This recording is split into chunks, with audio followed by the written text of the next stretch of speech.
Friends, સ્વાગત છે મારા વાનગી ખજાનામાં.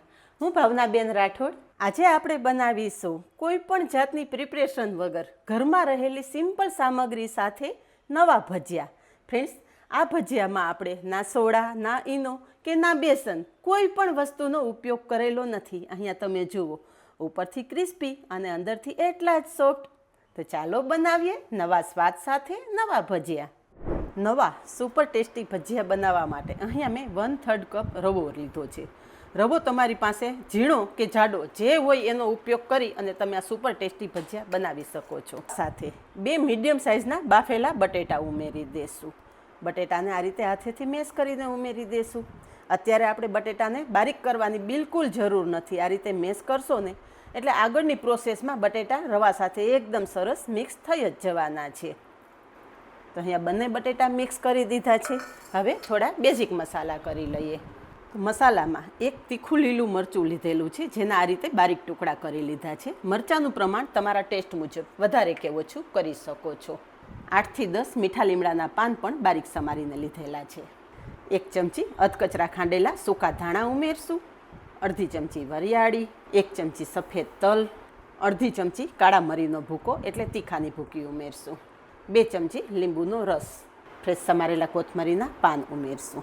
હવે રેગ્યુલર મસાલામાં સ્વાદ પ્રમાણે મીઠું, અડધી ચમચી હળદર, અડધી ચમચી લાલ મરચું. લીલા મરચાં ઉમેરેલા છે એટલે લાલ મરચું તમારા ટેસ્ટ મુજબ ઉમેરવાનું. અને અડધી ચમચી ધાણા જીરું પાવડર ઉમેરશું. બધી જ સામગ્રી એક વખત આ રીતે મિક્સ કરી લેશું. એટલે જ તમને આગળ કહેલું કે અત્યારે બટેટાને આપણે બારીક કરવાની બિલકુલ જરૂર નથી. રવા સાથે તમે મિક્સ કરશો ને એટલે બટેટા એકદમ સારી રીતે મેશ થઈ જ જવાના છે. અહીંયા બધું સરસ મિક્સ કરી દીધું છે. હવે આ ભજીયા સુપર ટેસ્ટી બનાવવા માટે 1/4 કપ જેટલું આપણે દહીં ઉમેરશું. દહીંની જગ્યાએ થોડી ખાટી છાશનો ઉપયોગ પણ તમે કરી શકો છો. દહીં પણ એકદમ સરસ મિક્સ કરી લેશું. બટેટા સાથે દહીં ઉમેરવાથી આ ભજીયા સોડા કે ઈનો વગર પણ એકદમ સોફ્ટ તૈયાર થશે. બધું એકદમ સરસ મિક્સ કરી દીધું છે. આપણે રવાનો ઉપયોગ કરેલો છે તો ફૂલવાનો થોડો સમય તો આપવો પડશે ને. તો 5 મિનિટ બેટર ઢાંકી અને સાઈડ પર રાખી દેશું.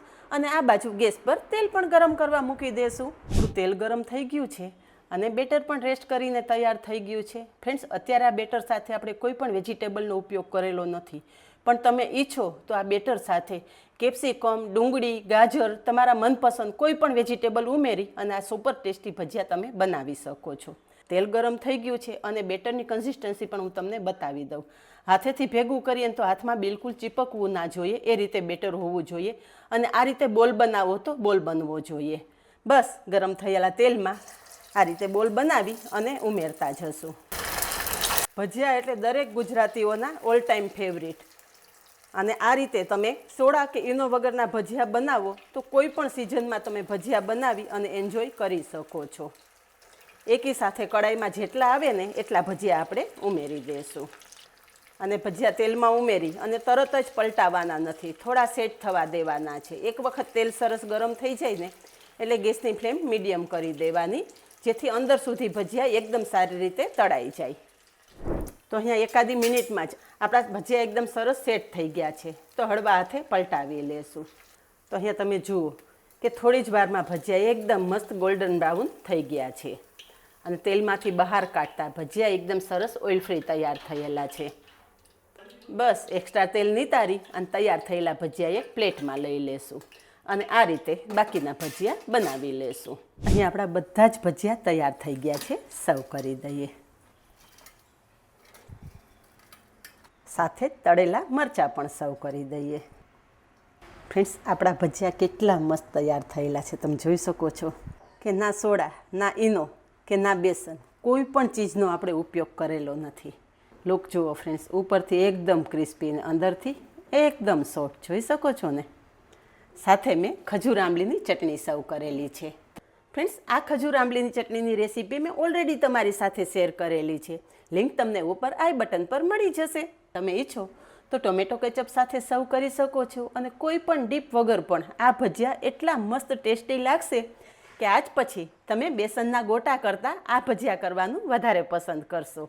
ફ્રેન્ડ્સ, આજનો વિડીયો કેવો લાગ્યો? વિડીયો પસંદ આવ્યો હોય તો વિડીયોને એક લાઇક ચોક્કસ આપજો અને આવા જ નવા વિડીયો જોવા માટે ચેનલને સબસ્ક્રાઈબ કરી લેજો અને પાસે રહેલું બેલ પણ પ્રેસ કરી રાખજો, જેથી આવનારા બધા જ નવા વિડીયોની નોટિફિકેશન સૌથી પહેલાં આપને મળે.